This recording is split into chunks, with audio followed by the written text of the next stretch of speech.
chronique percutante, agressive, assaillante sur les politiques, mais la société en général. Nous avons besoin d'une personnalité très compétente. Et c'est une personnalité très compétente. Peut-être la plus compétente de toutes. Oh, sacré de... Et voilà, tout de suite, on ne peut plus rien dire aujourd'hui. Oh là! Une personnalité compétente, non, je ne sais pas la Lysanie, une de nos meilleurs éléments, hein, qui va nous présenter une chronique de ce chroniqueur hors pair. Et qui va... Qui sais-je? Ah bah oui, je vais demander à Gérard Manvussa il n'a pas de chance non plus, de nous présenter un événement tragique. L'événement qui l'a marqué. L'événement du déménagement.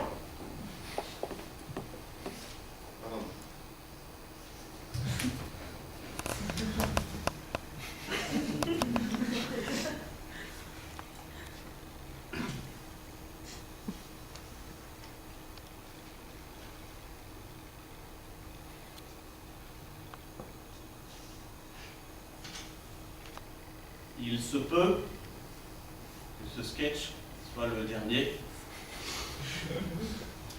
Considérez-le comme mon testament.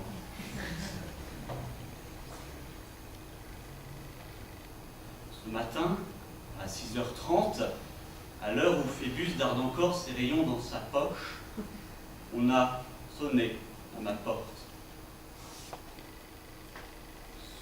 Ce ne pouvait pas être le laitier, je ne bois pas de lait le matin, ça fait cailler la tequila de la veille au soir.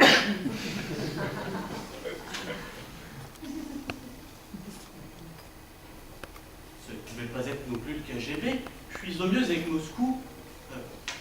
L'autre jour, j'ai croisé un ancien ingénieur de Tchernobyl qui se désiradiait dans la piscine Molitor. Je lui ai dit, j'aime beaucoup ce que vous faites. On ne sait jamais, hein. On n'est jamais surpris. Ne pouvez pas être les miliciens de Sarkozy. J'aime beaucoup Sarkozy. Ce look bling bling, m'as-tu vu? Je ne résiste pas. Hier encore, je lui ai téléphoné pour lui capter les agissements de ce connard de Mélenchon qui s'associe à Besancenot et Laguillet pour la sauvegarde du service public. Mais alors que fût-ce? Qui sais-je? Qui donc ébranlait mon nuit? Enfin, les boules de mythe! C'était les déménageurs! Tout à mon sommeil, dans les bras de Morphée, et sous les genoux de la mère de mes enfants présumés, j'avais oublié que je quittais ce matin mon somptueux bourbier parisien pour aller vivre dans un minable manoir de banlieue extrêmement surfait. Pas la peine de m'emmerder avec l'impôt sur les grandes fortunes. Je fais rien qu'à trop garder dans les onces. Vous savez, on est bien peu de choses, mes frères. En pyjama rayé façon Auschwitz, face à six gros bras, musclés, velus, pétants de sûreté, et armés de sangles de cuir qui vous soufflent à la gueule par leurs buffles ouvriers.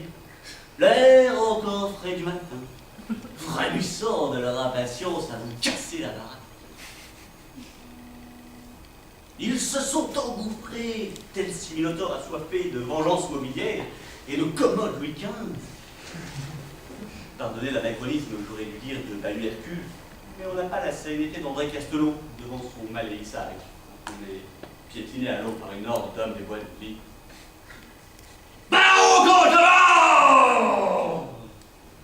Ah, Mugy, le premier, il paraissait être le chef.